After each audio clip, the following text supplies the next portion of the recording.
After many flights over this area, the atmosphere was finally perfect, and I got to see past this Ashley National Forest, these mountain peaks that show up on the horizon, to an incredible long distance view. Unbelievable, folks. Now here's my flight. I looked it up. 1872, I flew back on Friday from Chicago, and right around that area it opened up and it was super clear. The flight altitude about 28,000 feet. Look how clear the sky is. Unbelievable. But yet there is that all familiar haze, which is why I turned to infrared to see if I can pierce through. And infrared is really powerful, and here's why. Due to its longer wavelength, infrared is less attenuated by the atmosphere. Also, near infrared penetrates through the airplane window, so that's really useful. And we get more contrast from vegetation, and sky comes out dark, water dark. But then the most important is there's less refraction, therefore we see longer because ground does not interfere. And that's very important. Here's kind of a general view from Google Earth. And of course, the Earth is not a globe. And there's the Ashley National Forest. I finally got past it, which is what I always wanted to do. So get ready to have your minds blown.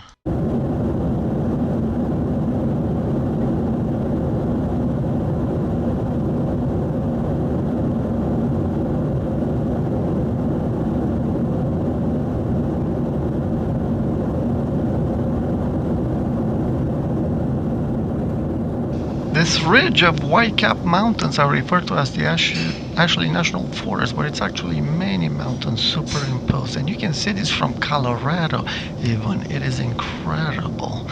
But watch as I zoom in. I'm going to pick out some distant mountains, which just blew me away, folks. Look at these things as we zoom in. Look right there. There's obviously prominent peaks. And then look to the left. There is a very distant peak there, a whole mountain range. Oh my God. Look at that relative motion of the ground. The foreground mountains move. That mountain range in the back, overlaps like a smaller area in the foreground. Isn't that incredible? Using this motion, we can extract 3D photos, which I've done to analyze the depth. And those are super distant mountains. Look at that, just incredible.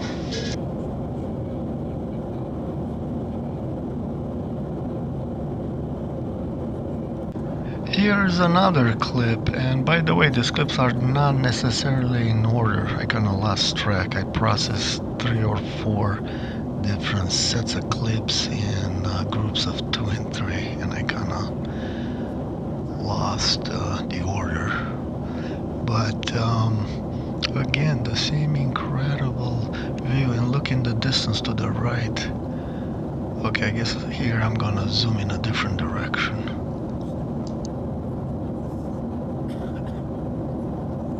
Wow, look at that mountain ridge way in the distance. I had to use noise reduction and stabilization to actually get this incredibly clear view. Unbelievable. Look at that. And look to the right, those jagged peaks. Wow.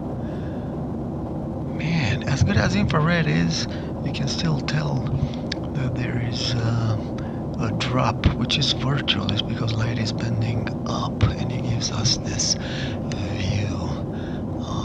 But we can do a lot better than visible. That's for sure. Look at that.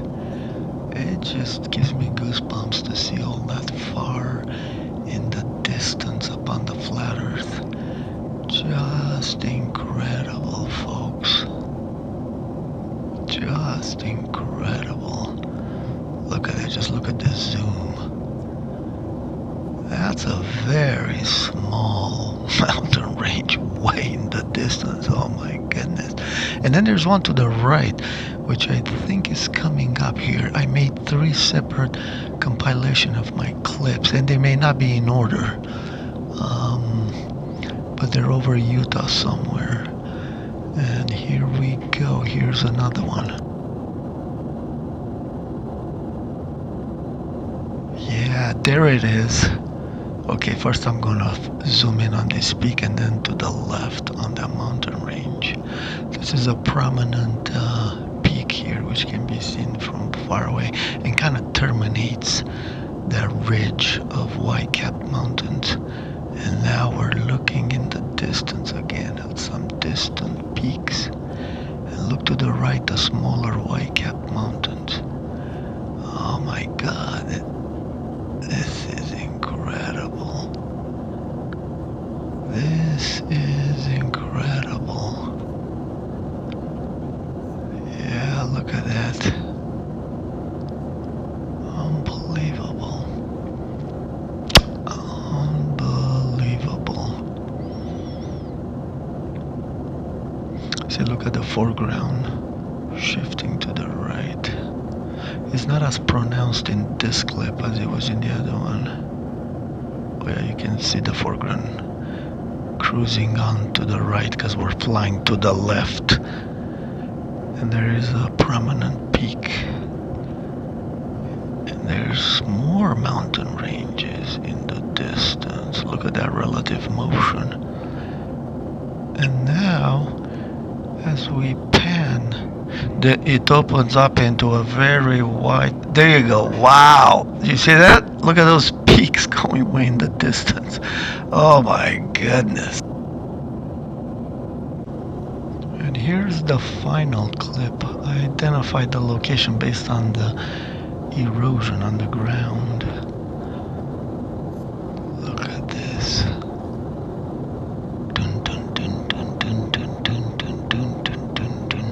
The zoom is really powerful to be able to just reach out into the distance like that. It's just incredible, folks. There is that peak again. That's kind of like my reference. Look how the foreground mountains are moving. See this rounded mountain to the right? It's really cruising. I identified that one, I think. See, that's the problem with reaching out and seeing peaks. It's very hard to identify where they're at and what they are. I spent so many hours in where is it? Earth Pro, Google Earth Pro. I just gave up. They're just peaks. That one I was almost tempted to believe I know what it is, but I'm not gonna make any claims here because it's very hard to identify peaks. It's better to be on the ground, knowing where you stand and picking up aircraft because they transmit their location, which is coming up. That's my next project. Some of you that follow this channel have seen me show a ADS-B phased array. Great things are coming, folks. If you haven't subscribed yet, please subscribe and make sure you're notified, because once in a while I post a video. I've been really busy, and this pandemic turned my life upside down, but I'm back to a part-time sort of business travel, and so I'll be bringing you more footage whenever I capture it. And yeah, look at this vastness. It's so incredible. Come on, let's zoom in. We're gonna zoom in on the left now. There's that peak again. Tin, tin, tin, tin, tin, tin. Yeah, look how the mountains are flying by in the foreground. Yeah, there we go. Wow. Look to the left in the back, how it kind of gets lost in the distance. And to the right, there's some white peaks there. That's incredible. Just incredible, folks.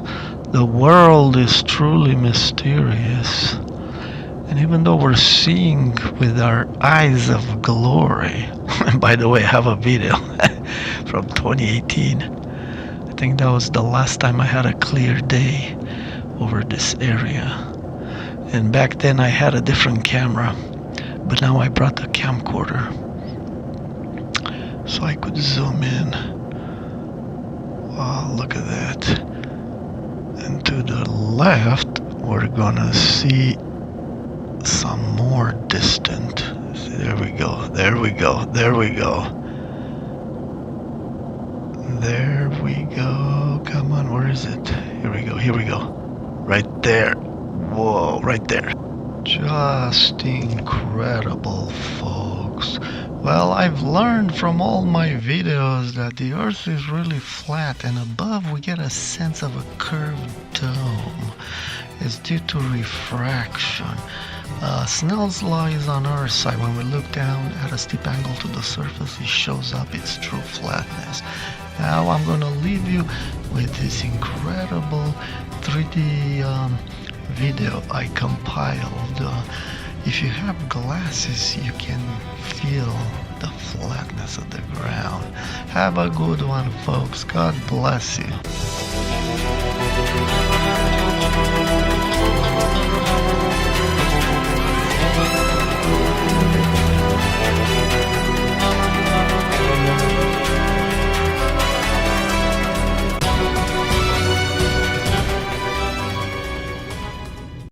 J.T.'nin görüntüleri harikaydı. Çalışmaları için çok minnettarım. Ancak bazı ayrıntılar işleyeceğim ve videoda eksik olan yer işaretlerini tanımlayacağım. Bu video için sadece bir tane konuyla devam edeceğim. Orijinal videoda J'in videosunun 2 dakikalık bölümü 7:22'de başlar ve 9:25'te biter. Bu görüntüler sorgusuz sualsiz küreyi yok ediyor. İlk adımım J.T. medya filminin tam olarak nerede çekildiğini bulmak oldu. Neyse ki J bize uçuş bilgilerini vermişti ve bu bilgiyi gözlem yerini saptamak için kullanabildim. İşte Utah eyaleti üzerindeki uçuş rotası. Uçağın irtifasının 28.000 feet olduğunu belirtmek gerekir. J analiz edeceğimiz 2 dakikalık video bölümünü çekmeye başladığında uçağın kabaca konumu şu şekildedir. Aynı uçuş rotasını doğrudan Google Earth'e çizdim ve oradan Güney Utah'taki eşsiz ağaç benzeri erozyon modelini tanımlayabildim.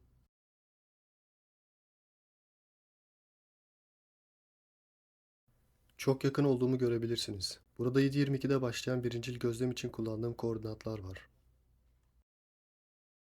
Daha fazla analiz yapmak isteyen olursa diye bulunduğu gözlem yerleri. İşte 05'teki konumu, 3:47'deki konumu ve 9:27'deki konumu. Ancak yine de 7:22'de başlayan 2 dakikalık gözleme bağlı kalacağız. İşte 2 dakikalık video bölümünün açılış karesi. Bunu Google Earth ile tekrar karşılaştırarak konumun doğru olduğunu görebilirsiniz. J'in görüntülerini en başına itibaren izlediğinizde dünyanın düz olduğunu görebilirsiniz. Herhangi bir eğrilik kanıtı yok. Bu da Google Earth'te gerçek uzak tepe ve dönüm noktası tanımlamasını çok zorlaştırır. Çünkü Google Earth yazılımını yerküre ile eşleşecek şekilde geliştirdi. J'in gerçek görüntülerini bir yerküre üzerinde yaşasaydık dünyanın nasıl görüneceğiyle karşılaştırın. Bilgisayarda oluşturulan bu uçuş için Google Earth'e doğru irtifa olan 8534 metreye girdim. Eğriliğin bariz olduğunu ve her uçuşta aynı eğriliğin ortaya çıkması gerektiğini görebilirsiniz. Ancak J'in videosuna baktığınızda hiçbir eğrilik olmadığını görebilirsiniz. Google Earth küresiyle eşleşmeye yakın bile değil. Şimdi de düz dünyamızın tartışılmaz kanıtlarına gelelim. Videoyu burada durduracağız ve 3 önemli nokta işaret edeceğiz. Solda 70 mil mesafedeki Otter Creek göleti ve ortada 179 mil mesafedeki Nebo Dağı. Ve sağda White Hollow göleti aynı simüle edilmiş uçuş yolu üzerinde Google Earth'te 40 milde. Sol üstte Otter Creek göletini ve sağda White Hollow göletini görebilirsiniz. Ancak Nebo Dağı'nın sadece en tepesini sözde eğriliğin arkasını görebilirsiniz. Nebo Dağı'nın tamamını görebilmeniz için bir süre daha Google Earth'te uçuşu izlemeye devam etmeniz gerekiyor ama biz J'in videosuna geri dönelim.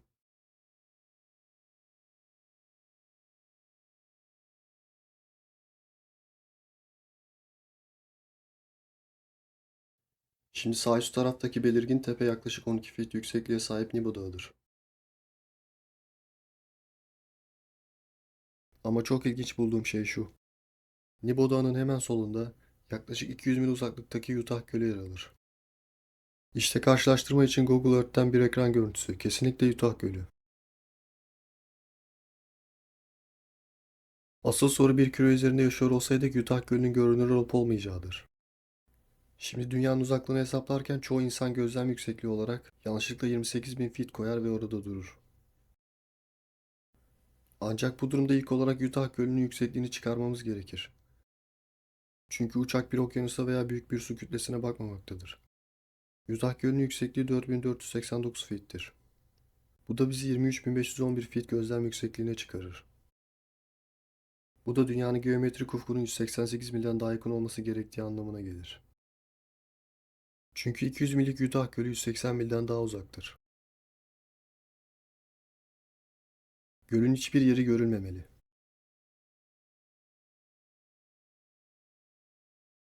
Bu nedenle Shadow Reveal'dan bu gerçeği gösteren bir AutoCAD çizimi hazırlamasını istedim.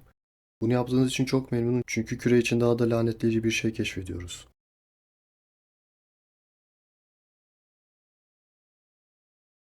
Uçaktan 28 bin feet'lik görüş hattı daha önce belirtildiği gibi sarı çizgidir. Utah Gölü'nün dünyanın eğriliği nedeniyle tamamen gizlenmiş olması gerekirdi. AutoCAD tarafından kanıtlandığı üzere Utah Gölü şu anda 4489 feet'te. Utah Gölü 187 mil ki bu daha önce belirlediğimiz 188 mile çok yakın.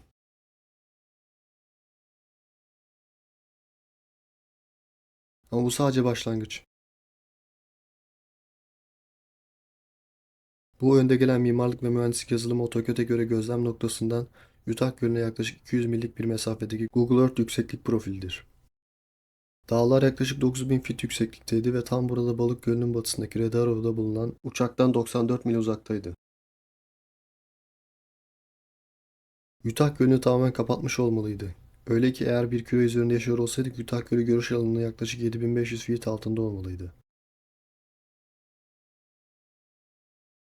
İşte Google Earth'te Balık Gölü'nün yanında yer alan ve eğer küre gerçek olsaydı Utah Gölü'nü engelleyecek olan alanın bir başka görüntüsü. Eğer bir küre üzerinde yaşıyor olsaydık dünyanın bundan çok daha farklı görüneceğini görebiliyor musunuz? Düz dünya gerçeğimizi bu kadar uzun süre saklayarak paçayı kurtarmış olmaları bana inanılmaz geliyor. Zaten küre modeli açıkça çürütülmüştür. Ama devam edelim. J kamerayı sola doğru kaydırırken şu dağlara dikkat edin. Tam olarak tespit etmek biraz zor ama bunlar Flat Top Dağı ve Low Peak. Ama bu dağların arkasındaki karanlık alan nedir? Bu büyük olasılıkla Büyük Tuz Gölü. Çünkü tam olarak olması gereken yer burası. Ve Utah Gölü ile aynı koyu görünüme sahip. Bu açıya göre en az 250 mil uzakta.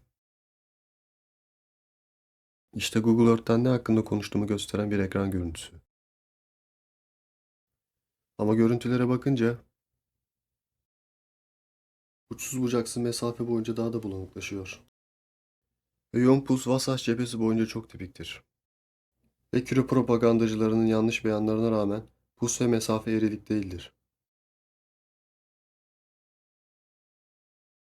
Kısacası Jane Utah Gölü'nü ve ayrıca Büyük Tuz Gölü'nün mühendislik yazılımıyla desteklenen Kızılötesi görüntüleri küre modelini gerçekten sona erdiriyor. Çünkü daha yakın olan Utah Gölü bile görüş hattının binlerce metre altında olmalıydı. Dahası yer kürenin gerektirdiği dünya eriliğine dair hiçbir işaret yok. Neden bu kadar çok düz dünyacı var? Çünkü düz dünya kanıtlanabilir bir gerçektir. Herkese iyi günler diliyorum. İzlediğiniz için teşekkürler.